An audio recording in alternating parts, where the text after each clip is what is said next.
Hi, my name is Gina Porter. I'm the math specialist here at Rock Prairie Elementary, and I would like to talk to you for a few minutes about what's going on in third grade math during the second 9 weeks, specifically how they're developing the concept of multiplication. So let's start by looking at an overview of the second 9 weeks in math in third grade. They're going to start out by developing the concept of multiplication. Then they're going to move into relating multiplication and division. And then they're going to extend multiplication into some larger numbers. So as you can see, it's a 9 weeks full of multiplication and division. So one of the things that is probably different than a lot of the math instruction that we had when we were in school is that students spend a lot of time trying to represent multiplication in multiple ways, trying to really build a good understanding of what multiplication is and what we are representing with those equations.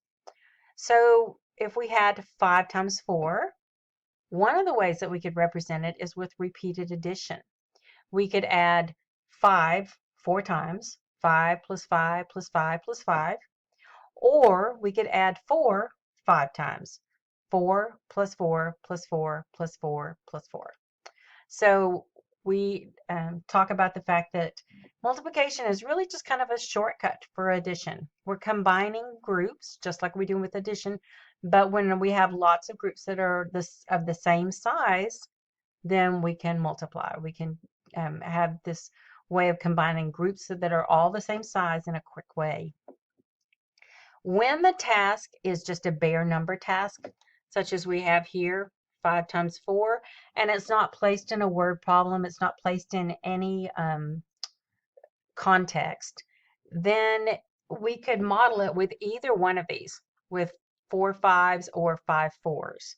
When it's placed in context in a word problem, then it starts to matter which way we represent it. We want our representation to match the situation in the word problem. But since this is a bare number task, we can do it either way because multiplication is commutative, which means it doesn't matter if I say 5 times 4 or 4 times 5, I'm going to end up with the same quantity, the same answer.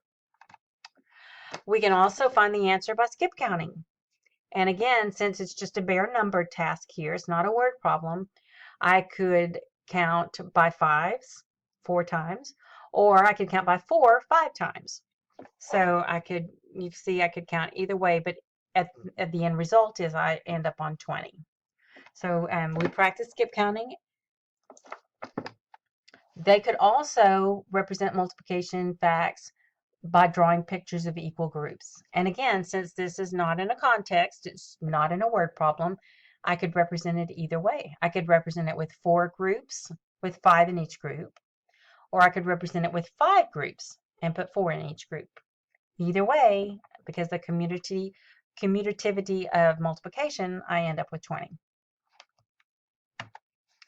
I can start to draw arrays, which are like drawing equal groups, but now I'm putting them in this organized fashion with rows and columns. And again, since this is a bare number task, it doesn't matter if I create 5 rows of 4 or 4 rows of 5.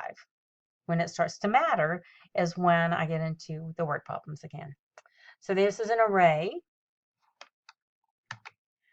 This is called an area model, which is a lot like an array. Instead of having objects that are arranged in rows and columns, I just have these rectangles that have been divided into rows and columns.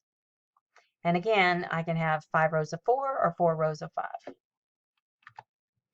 I can also represent multiplication facts on a number line. 6 times 4. I could make 4 jumps of 6, or I could make 6 jumps of 4. And again, either one is just fine because this is not in a context. It's just a bare number task. I could also represent 6 times 4 with what's called a strip diagram. In earlier grades, they referred this quite often as a part-whole map. And so I have a bar up here or a strip up here that goes the whole way across, and that's where I have the whole. And down here, I have the parts that go together to make the whole. So I can represent this as 4 parts with 6 in each part, or I can represent it as 6 parts with 4 in each part. And again, which one I choose doesn't really matter until I start placing it in a context and trying to represent a situation and a word problem.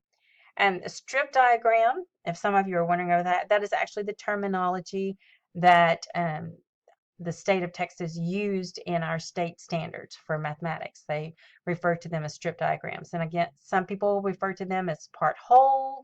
You may have been to a website called Thinking Blocks, and they have models that are very much like this. So some people call them thinking blocks.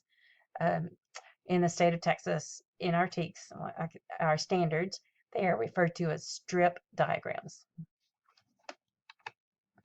So with multiplication, we are representing the multiplication facts in lots of different ways, trying to understand what's going on when we're multiplying and developing a picture in our mind's eye of what it looks like. So we're trying to determine the total number of objects in a multiplication situation, and we're starting to work towards memorizing the multiplication facts. But we do that in strategy groups, which means we don't just hand them every multiplication fact all at once and say, memorize these. Maybe we start working on a number times 1 and develop the identity property of multiplication. The fact that if I multiply any number times 1, I end up with that same number. Or 6 times 2. We work on all of those and realize that when I multiply something times 2, it is the same as doubling that number with addition. At this point, there's no time pressure. We do want them to have them memorized by the end of 3rd grade, but we're just developing the concept at this point. And so we're working towards memorizing them, but we're not putting time pressure on them because that can be detrimental to their understanding and can make them anxious and not as productive in their work with multiplication.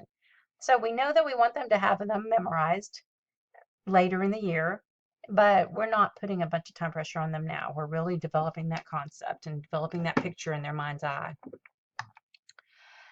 One of the things they can do as they work on multiplication is they're going to start using facts they know to derive other facts, because that's a great strategy. For instance, what is 4 times 6? Well, you're asking me how much is 4 groups of 6 or 6 groups of 4? And the student may say, well, I know that 5 groups of 4 is 20. So if 5 groups of 4 is 20, I can just add 1 more group to have 6 groups of 4. So I'm going to say 5 groups is 20.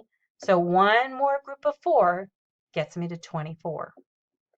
Or they may say, I know that 4 can split into 2 and 2. So instead of having 4 groups of 6, I've got 2 groups of 6 and then 2 more groups of 6 over here.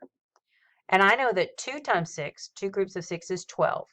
So if I add the other 2 groups of 6, well, 12 plus 12 is 24. So they're taking information that they know from other situations and applying it here to help them derive the answer to new facts that they may not know yet, they may not have memorized, may not be familiar with. And that is the strongest method of instruction. When we take something that they already know and we connect it to something they don't know, and we build that connection, their brain physically grows. It develops a physical connection between those points in their brain. And that is when you have real understanding. That's when real learning occurs, is when they're connecting what they already know to a new situation. As we start to multiply, some kids will start to multiply everything. Every time they read a word problem, they're going to answer it with multiplication. So we have to help them distinguish between multiplication situations and addition problems. Multiplication is combining groups where every group contains the same number of items. We use addition when we're combining groups that do not all contain the same number of items. So when they're starting to solve a word problem, and I will ask them, if they're putting down 4 times 6, do you have 4 groups of 6? Or do you have 6 groups of 4? And they can often look at that, and sometimes they'll say, yes, I do, and they'll explain it. Or other times they realize, no, I have 1 group of 4 and one group of 6, and I'm going to put them together, so I need to add instead of multiply. And that's why it's so important to develop that concept and all those visual pictures to understand that 4 times 6 means I have 4 groups of 6 or 6 groups of 4. We can use any of the models previously shown. Carl had 6 trays of strawberries and 3 trays of bananas. How many trays of fruit did Carl have? We can model that with a strip diagram. We can model that on a number line. We can model that with pictures. Any way we model it, we're still going to come up with the same answer. Here's modeling something from a word problem with multiplication. Carl had 6 trays of fruit. There were 3 bananas on each tray. How many bananas did Carl have? So we could add 3 6 times. We could skip count by 3 6 times. We could have hops on a number line, 6 hops of 3. We could draw an array or area model. We can draw some pictures of equal groups. Any of these representations can represent this problem. We can have a 2-step word problem. Carl made 4 trays of fruit and put 2 bananas on each tray on Monday, Tuesday, and Wednesday. How many bananas did Carl need on those 3 days? So we have 4 groups of 2 3 times. So here's the 4 groups of 2 for one day, Monday. Here's 4 groups of 2 for the bananas he used on Tuesday. Here's 4 groups of 2 for Wednesday. And then we put this bracket around it to show that we want to put all of these groups together and get a total. And instead of drawing the pictures, we could have done the strip diagrams with just putting the numerals in there. We also use multiplication in place value in 3rd grade. When you move to the left, the value of the place is 10 times greater. The value of the 5 in the hundreds place is 500, right here.